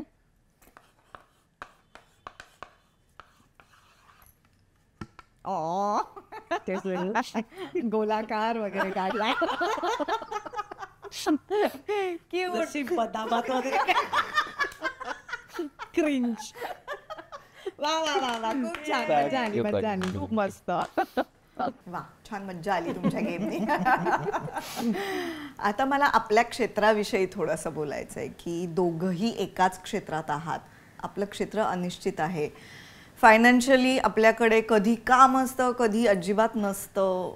तर हे सगळं तुम्ही कसं मॅनेज करता? त्यात काही मतभेद होतात का? किंवा त्याच बरोबरीने लोकेशनी खूप वेगवेगळ्या गोष्टी ट्राय केल्या आणि तो म्हणालाच की तुझी साथ असल्याशिवाय त्यांनी हे केलंच नसतं. पण भीती वाटते ना की आत्ता अभिनय करत होता बरं चाललं होतं, आता हा म्हणतो फिल्म्स करायच्या. तर ही जी अनिश्चितता आपल्या क्षेत्रातली आहे ह्याविषयी तुम्ही हे कसं हँडल केलं? माझं मी पहिलं सांगते. मला डे 1 पासून माहिती होतं की त्याला इव्हेंच्युअली डिरेक्टर व्हायचंय. म्हणजे तो ऍक्टिंग करायलाच मुंबईत आला. त्याच्यानंतर तो विनय काकांकडे 2-3 वर्ष जास्ती वर्ष त्यांनी असिस्ट केलं. त्याच्यानंतर तो त्यांच्याकडेच एडिट शिकला. मग त्यांनी स्वतःचा एडिट सेटअप टाकला. मग परत तो ऍक्टिंगकडे वळला आणि मग जवळजवळ 15 वर्ष तो फुल फ्लेज ऍक्टरच होता. पण मला कुठेतरी माहिती होतं की ते बाळकडू त्याच्यात आहे आणि त्याला डिरेक्टर व्हायचंय. तर आय थिंक सो त्याच्या एका US टूर नंतर सिरियल नव्हती त्याच्याकडे आणि मग त्याला असं वाटलं की आय थिंक ही थॉट की that was a right time की आत्ता माझ्याकडे नाही आहे ना ॲक्टिंगचं काम, तर मग मी थोडंसं मला जे करायचं आहे ते मी करू शकतो का असं त्यांनी म्हणजे आम्ही जसं म्हटलं तसं आम्ही डिस्कस करतो प्रत्येक गोष्ट. सो त्यांनी माझ्याशी ही डिस्कस केली आणि तेव्हा मी परत हिंदीकडे वळले होते, हिंदी सिरियल्सकडे. आणि मी त्याला म्हटलं हां ठीक आहे ना, म्हटलं आपण करूया ना, आपण ट्राय करायला हरकत नाही आहे. जर आपल्याला असं वाटलं 2-3 महिन्यांनी की हे नाही होत आहे तर again you can go back to acting. सो मी त्याला पूर्णपणे सपोर्ट केला कारण मला माहिती होतं की त्याला हे करायचं आहे आणि त्याची ही इच्छा आहे. त्याला हे दिग्दर्शन त्याला खुणावतंय हे मला माहिती होतं. त्यामुळे मी तो पूर्णपणे त्याला सपोर्ट केला. आणि जसं फायनान्सेस किंवा ह्या गोष्टी आहेत तर पहिल्यापासून मी थोडीशी आहे, म्हणजे मला ते डोकं आहे आणि मी ते करते. त्यामुळे त्याचं असं म्हणणं आहे की you know it better. So तो पूर्णपणे भाग जो आहे तो मी सांभाळते आणि तो मी करते व्यवस्थित. त्यामुळे त्याच्यासाठी मी म्हणेन तर मी त्याला सपोर्ट एवढ्यासाठीच केला की मला माहिती आहे की कधीतरी हे करायचंच आहे, मग वाय नॉट नाव. कारण तो वेळ होता त्याच्याकडे तेव्हा. आणि आताही असं नाहीये की तो फक्त डिरेक्शन करतोय, त्याला अजूनही ऍक्टिंग करतो, तो वेब शोज करतो, हे करतो, पण तो त्याच्या वेळेत करतो. ते त्याच्या माझ्याकडे आत्ता वेळ आहे आणि मग ह्या येत आहेत ऑफर्स तर आपण करूया. पण आत्ता त्या स्टेज पर्यंत आता पोहोचलोय आपण की हां हे करू शकतो आपण एक ट्राय करू शकतो गोष्टी. सो असं माझ्याकडनं आहे. आणि काय आहे ना, फ्रँकली आपण ज्या फील्डमध्ये आहोत आपल्याला डे 1 ला माहिती आहे की इथे अनिश्चितता ती आहेच, ती असणारच आहे. माझं थोडंसं म्हणण्याचा उद्देश असा आहे की रिस्क आत्ता नाही घ्यायची ना, मग कधी घ्यायची? कारण ती त्या वेळेला घेतलीच गेली पाहिजे. काय होईल फार फरक तर आयदर झालं तर यश मिळेल ना तर अपयश येणार. ह्याच्या पलीकडे काय होणार आहे? काहीच होऊ शकत नाही. आणि अगेन जसं सपोर्ट असेल तर का नाही. मग तो जो मॅनेजमेंट जे आपण त्याला म्हणतो ना की मग ते डिस्कशन असतं की जसं मी म्हणालो की मी जेव्हा गेलो तेव्हा एक सिरियल माझी संपली होती आणि मी US गेलो नाटकाच्या शोजसाठी 2 महिने तिकडे. सो तिथे काही गोष्टी सिनेमा मी लिहिला आणि आनंद असं की मी आता करतो, मी लिहिला आहे किंवा वेळ आहे. मग ते जे मॅनेजमेंट आहे ना की ओके फाईन की आपल्याकडे किती वेळ आहे हातामध्ये की पुढचे 6 महिने आपण हे करू शकतोय, टेन्शन नाही आहे. सो नाव ओके ट्राय कर. सो ते मॅनेजमेंट तिला फार छान जमतं आणि सपोर्ट अगेन. सो हे थोडंसं करावं लागतं आणि रिस्क तर मला असं वाटतं की ही उचलावीच लागते. म्हणजे हे कधीच आपण कोणीच सांगू शकत नाही की आपल्या फील्डमध्ये काय होईल उद्या. त्यामुळे ठीक आहे यार, होतं ते. म्हणजे नुसतं हे असं नाही, पण प्रत्येक क्षेत्रामध्ये मला असं वाटतं की थोडंसं प्रॉपर एक मॅनेजमेंट जर असेल त्या गोष्टीसाठी आणि रिस्क घ्यायला पाहिजे असं मला वाटतं. एकमेकांची साथ असेल तर ही सगळ्यात रिस्क घेऊ महत्त्वाची शकतात. ही सगळ्यात महत्त्वाची असते. आणि आपण जसं आत्ता म्हणतोय की आपल्या क्षेत्रामध्ये आपण जेव्हा काम करत असतो तेव्हा खूप जास्ती काम करत असतो. 6 वर्ष जेव्हा शुभवी पुण्याला होती तेव्हा तुम्ही डेफिनेटली खूप जास्ती काम करत असाल. एकमेकांना आपण कमी वेळ देतो किंवा एकमेकांना आपण हळूहळू गृहीत धरायला लागतो किंवा काही वर्षांनी आपल्यातलं नातं, जसं मी म्हणाले रोमॅन्टिक कोण आहे, तर ते टिकवण्यासाठी काहीतरी प्रयत्न करावे लागतात किंवा ते छान राहण्यासाठी एक प्रयत्न. तर तसं तुम्ही काय केलं? म्हणजे तेव्हा तुम्ही एकमेकांना वेळ देऊ शकत नव्हतात, तेव्हा काय केलं आणि आता काय करताय? एक सवय ना, म्हणजे जी सुरुवात झाली आमची, घरातनं बाहेर पडल्यानंतर जिथे कुठे जाणार असेल तिथे पोचल्यानंतरचा एक फोन कॉल की ओके मी या ठिकाणी पोचलो. ही इथून खरं तर सुरुवात झाली आमच्या त्या सगळ्या गोष्टीला, की काही झालं तरी मी दोघांनी एकमेकांना की ओके मी निघाले, मी पोहोचले किंवा मी पोहोचलो जे काही असेल त्या लोकेशनला, फाईन. मग दिवसभरात माहिती असतं आपल्याला वेळ मिळतो नाही मिळतो, कामाच्या गडबडीत बोलणं झालं नाही झालं हरकत नाही, पण ॲटलिस्ट ओके ह्या ठिकाणी पोहोचला. तर ही जी काळजी आहे ना, त्या काळजीपोटी खरं तर ते सुरू झालं, पण मग ते हळूहळू हळूहळू ते वाढत गेलं छान त्या पद्धतीने. मग ते बोलणं सुरू झालं. मग जेव्हा असं झालं की शुभवीच्या वेळेला ही पुण्यात होती राहायला ती, सो त्यावेळेला मला असं वाटतं की मग फोनवरनं गोष्टी बोलणं जास्त सुरू झालं किंवा चौकशी सुरू झाली एकमेकांची. पण मी तेव्हा गेले की साधारण 10 दिवस 10 दिवस जायचे. सो तिला इथे काय चाललंय ह्याचं टेन्शन नसायचं की म्हणजे घरात भाजीपाला आहे का नाही किंवा काय खात असेल काही नाही, ते होतं. पण त्याच्या पलीकडे जाऊन काहीतरी आपल्यामध्ये बोलणं, मग ते काही असेल ते दिवसभरामध्ये आज काय केलं आणि शुभवीनी काय केलं किंवा तिकडे पुण्यात तू काय केलं, इकडे मुंबईत मी काय केलं, पण तो जो डायलॉग आहे ना, तो जो संवाद आहे ना नवरा बायको मधला, तो मेंटेन करणं गरजेचं आहे. आणि तो मला असं वाटतं आम्ही ते पहिल्यापासून ठेवलं. म्हणजे जरी ती तिकडे होती आम्ही इकडे होतो किंवा बरेचदा असं व्हायचं की जसं मगाशी मी म्हणालो की मला सुट्टी मिळेल तर मी जायचो पुण्यात एकटा, हिला मिळेल तर ही जायची, पण तो जो संवाद आहे ना तो ठेवला आम्ही तसाच आणि त्याचा फायदा झाला, तो वर्क झाला ते कळण्यामध्ये, ते मॅच्युरिटीमध्ये.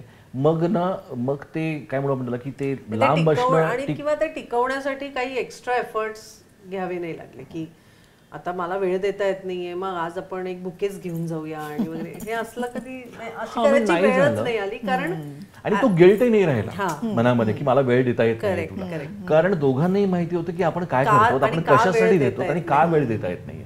म्हणजे नुसतं शुभवीकडे जातो याच्यातला भाग नाहीये. बरेचदा असंही होतं की मी 2-2 महिने मी बाहेर पण जातो शूटला, सो तो वेळ मी नाही देऊ शकत. 2 महिने प्रॅक्टिकली मी तुमच्या बरोबर नसणार आहे मला माहिती आहे, पण त्यांना दोघींनाही किंवा तिला रात्र हे माहिती आहे की हा का चाललाय, कशासाठी हा देणार नाहीये वेळ. सो ते फार महत्वाचं असतं. ते कळलं तर मग नाही प्रॉब्लेम्स होत काही. आणि आता इतक्या वर्षांनी काही असा प्रयत्न करता की नातं टवटवीत राहावं म्हणून, किंवा आता मी बोलायला लागलोय खूप. खरंच की काय? हो, मी खूप बोलायला लागलो. मी खूप कमी बोलायचो, पण आता मी खूप बोलतो. आम्ही घरामध्ये आणि खूप गप्पा मारतो, आम्ही बोलतो.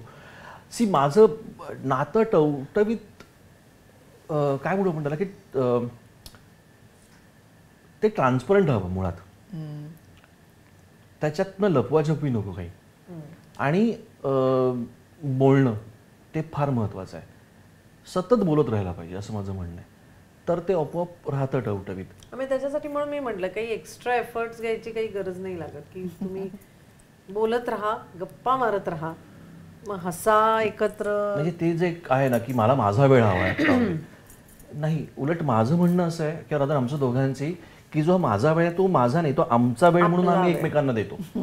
बरेचदा असं होतं की नाही मला जर माझा वेळ हवा आहे तर मला माझ्या 4 गोष्टी करू देत, असं नाही होत आमच्याकडे.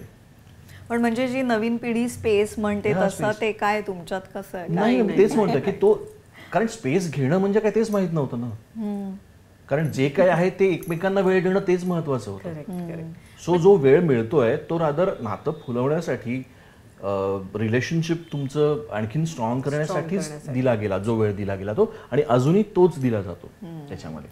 त्यामुळे हे स्पेस घेणं वगैरे मला ना असं होतं की काय करत असेल बाळा स्पेस घेऊन तू, म्हणजे काय स्पेस घेणं म्हणजे काय, हा म्हणजे वेळ लागेल ना ग एका पॉइंटला. बरं आता त्या म्हणजे तू रीडिंग, वाचन, तुझं बाकी सगळ्या गोष्टी चालू आहेत का, तर त्या आहेत ना, म्हणजे हे सगळं करून तुला तेही करता येतं ना. पण हल्ली थोडंसं एक झालं की नाही मला जरा माझा वेळ हवा, मला माझा विचार करू दे. मे बी कदाचित स्ट्रेस वाढला असेल, आजूबाजूच्या परिस्थितीने हे झालं असेल, ते चुकीचं नाहीये काही, तो त्यांनी त्यांचा वे आउट शोधलेला असेल. पण मला असं वाटतं की एकदा बोलून बघावं या गोष्टी ओपनली, कदाचित हा एक नवीन मार्ग सापडू शकतो. आता ना जसं आपण सुरुवात केली फोन पासून, तसा आपण शेवटाला पत्र लिहितो एकमेकांना, लिहित नाही पण पत्र म्हणतो एकमेकांसाठी.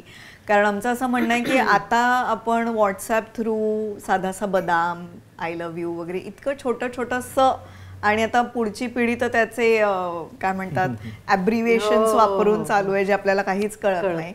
तर पत्राचा काळ गेला, तर आता आमची अशी इच्छा आहे की तुम्ही एकमेकांना वोकल लेटर म्हणावं. म्हणजे अगदी प्रिय लोकेश, पासून तुला जे काही म्हणायचंय ते, तुझी चैत्राली पर्यंत, दोघांनीही एकमेकांना. मी सुरू करायचं? बापरे. तू लेखक आहेस रे शाळेत. हे सुचत नाही ना पण.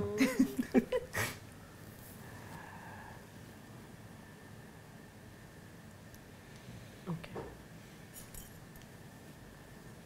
जसं मी मगाशी तुला म्हटलं की खूप माझ्याकडे असे प्रसंग आहेत की जेव्हा मला वाटलं की येस मी करेक्ट डिसिजन घेतलेला आहे. सो त्या रिलेटेड एक पत्र लिहिलं म्हणेन. प्रिय अहो / लोकेश. मी त्याला लाडात अहो म्हणते. ऑफकोर्स काही अरे तुरेच आहे पण ते खूप प्रेम. आणि ते प्रेम का तर फक्त त्या वयात आपण एकमेकांवर प्रेम केलं, लग्न केलं म्हणून नाही, पण माझ्या आयुष्यात 3 असे खूप अवघड प्रसंग आले. वडील गेले, माझी एक सर्जरी झाली, माझा एक ॲक्सिडेंट झाला. ह्या सगळ्यात तू माझ्या पाठीशी खूप खूप खूप खंबीरपणे उभा राहिलास. म्हणजे इमोशनली, फिजिकली, मेंटली, स्पिरिच्युअली. म्हणजे 2 मिनटं.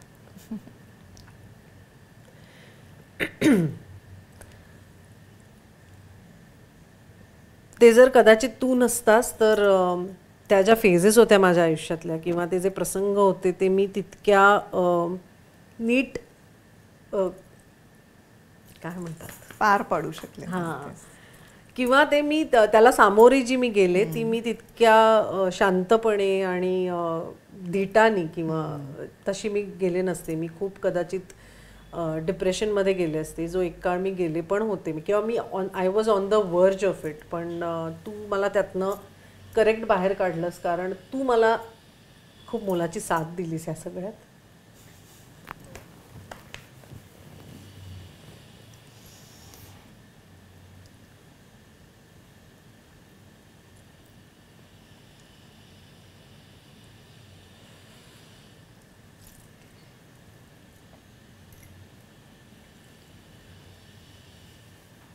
तुला माहिती आहे मी किती इमोशनल आहे, पण तरी तू त्यातनं मला बाहेर काढलंस आणि माझ्या बरोबर उभा राहिलास. कधी मला असं जाणवलं नाही की you want to get rid of me. असंच माझ्या बरोबर राहा. शुभवीला पण तू तितक्याच.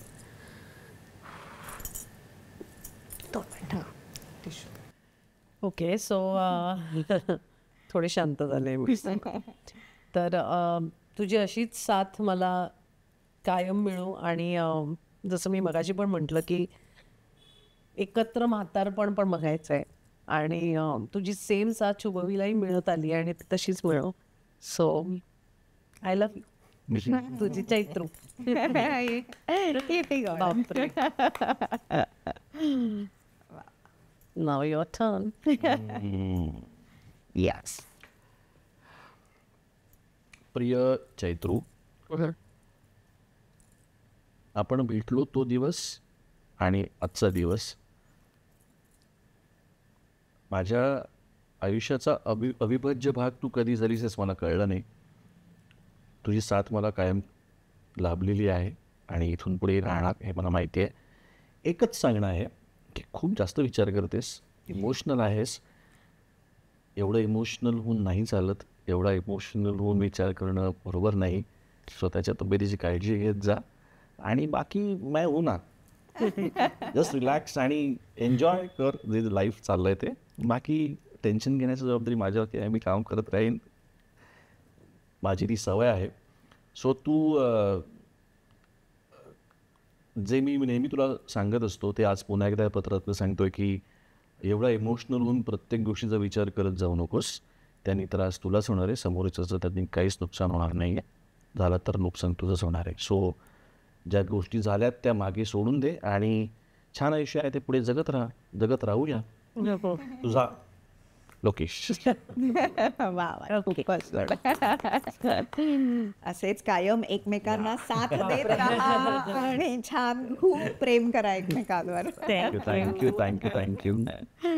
ओके, छान आपल्या गप्पा झाल्या त्यानिमित्त द अनुरूप शो कळू तुम्हाला. वाव, वाव, अच्छा हे होतं का ते? Very nice.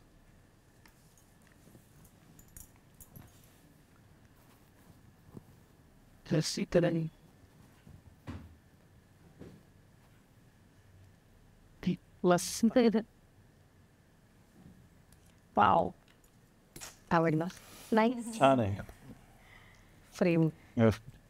आणि आता जाता जाता आम्हाला सगळ्या प्रेक्षकांना सुखी संसाराचं किंवा नात्याचं काही अनुरूप सूत्र आहे का तुमच्या मते?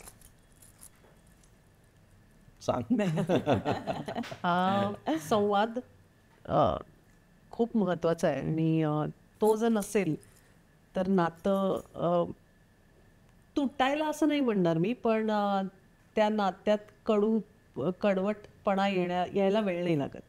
सो माझं असं म्हणणं आहे की बोलत राहा एकमेकांशी, मग ते काहीही असो. म्हणजे अगदी आज आपण चहा पिऊया का नको पासनं पॉलिटिक्स असं काहीही व्हेरिएशन्स पण बोलत राहा. आणि संसाराबद्दल तर ऑफकोर्स बोला, पण सतत बोलत राहा. आणि ते आम्ही कायम म्हणत आलोय की माणूस आहे, चुका दोघांकडनं होत असतात. करेक्ट.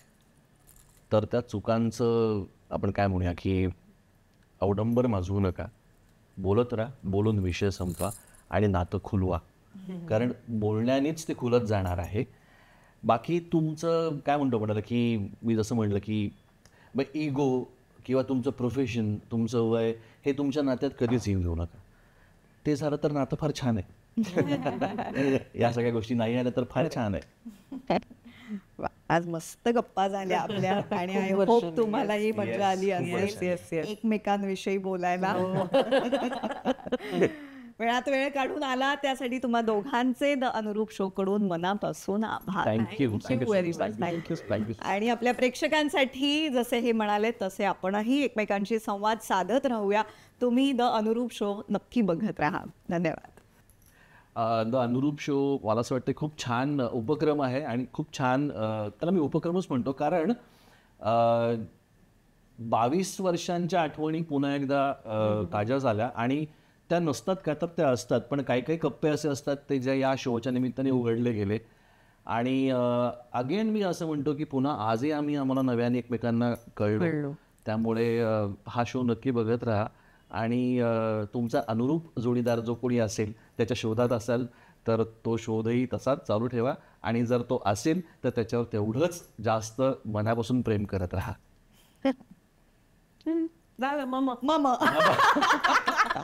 बरं, आता ते लाईक आणि तेवढं तरी प्लीज म्हणत.